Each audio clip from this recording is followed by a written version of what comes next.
Hi so everyone, this is Sandeep Kumar और आज हम लोग बात करने वाले हैं कि पिछले वीडियो में जैसे हम लोग बात किए थे कि मेरा नीट का स्कोर कितना आ रहा है इस साल। और चूंकि अभी ओएमआर से मैंने मैच किया और ओएमआर और जो एनटीए का तरफ से ऑफिशियल आंसर की है उनसे मैंने मैच किया और जो मेरा मार्क्स आ रहा था वो सारा जो मार्क्स आ रहा है मेरा वो मार्क्स मैंने पिछले लास्ट वीडियो में बता चुका हूँ।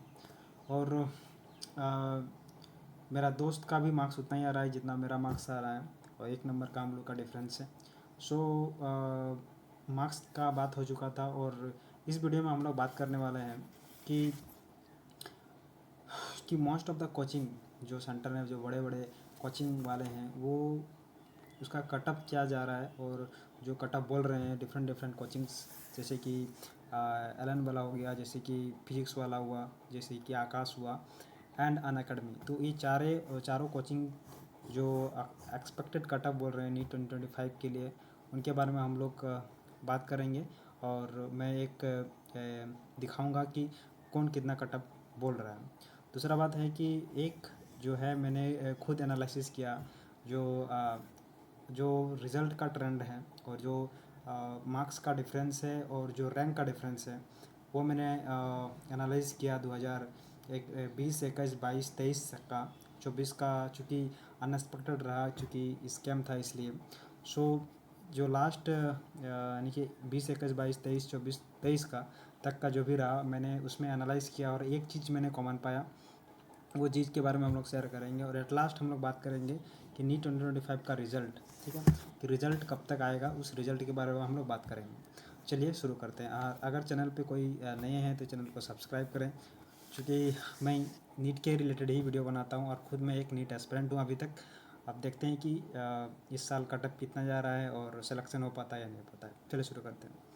सबसे पहले हम लोग बात कर लेते हैं कि जो मेरा एनालाइज रहा, तो 2020 21 22 23 में जो मेरा एनालाइज रहा था, तो उसमें क्या हुआ कि जो मैंने पिछले ट्रेंड का रिज़ल्ट और मार्क्स और रैंक का जो डिफरेंस रहा उसमें हम लोग बात कर रहे हैं।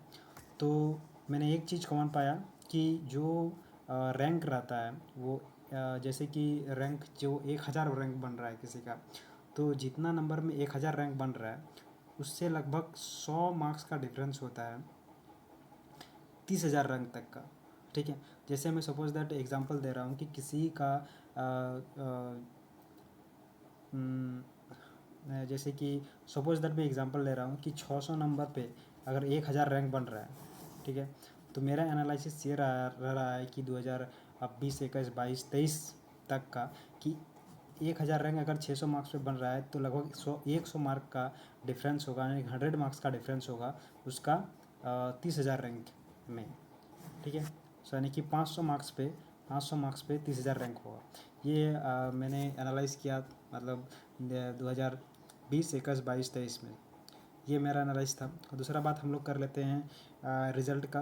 तो रिज़ल्ट जो है ये एमपी कोर्ट में चूँकि हियरिंग चल रहा है और शायद 8 या 9 जून को एक हियरिंग है और वही फाइनल वहाँ पे ही है। इसके बाद हो सकता है कि रिज़ल्ट जो है वो आई थिंक सो कि 10 से 11 तक में या फिर 10 से 12 मंथ तक में ही आ जाएगा नीट का रिज़ल्ट। ठीक है, और हम लोग बात करते हैं अब मोस्ट ऑफ द कोचिंग जो एलन है, पीडब्ल्यू है, आकाश है और अनअकैडमी है, उनका एक्सपेक्टेड कटअप कितना होता है हम लोग देखिए। आइए हम लोग कटअप के बारे में बात कर लेते हैं। तो कटअप में अनरिजर्व कैटेगरी के लिए आकाश का जो कटअप रहा है वो बोला जा रहा है, जो एक्सपेक्टेड है वो 475 से 490 के बीच है। वही एलन के लिए 490 से लेकर के 500 के बीच है। वही पीडब्ल्यू एक्सपेक्टेड कटअप बोल रहा है कि 500 लेकर 510, अनअकैडमी बोल रहा है 510 से 520।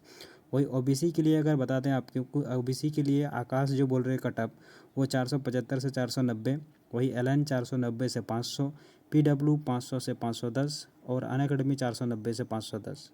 वही ईडब्ल्यूएस और एससी एसटी के लिए आप लोग स्क्रीन पे देख सकते हैं कि जो एक्सपेक्टेड कटअप है वो नीट 2025 के लिए वो आकाश, एलन, पीडब्ल्यू और अनअकैडमी का एक्सपेक्टेड कटअप आप लोग लिस्ट में देख सकते हैं। 2024 में थोड़ा सा रिज़ल्ट अनएक्सपेक्टेड रहा था, इसी कारण कटअप इतना ज़्यादा गया था। और जो बड़े बड़े संस्था हैं, बड़े बड़े जो कोचिंग सेंटर हैं और उनके जो फाउंडर हैं, तो उनका जो एक्सपेक्टेड नीट 2025 के लिए जो कटअप जा रहा है वो आप लोग लिस्ट पे देख सकते हैं।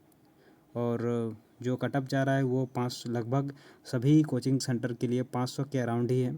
सो आई होप सो कि अगर किसी का 500 मार्क्स है तो उसको लगभग है तो उसको कोचिंग कोई भी अच्छा जीएमसी मिल जाए।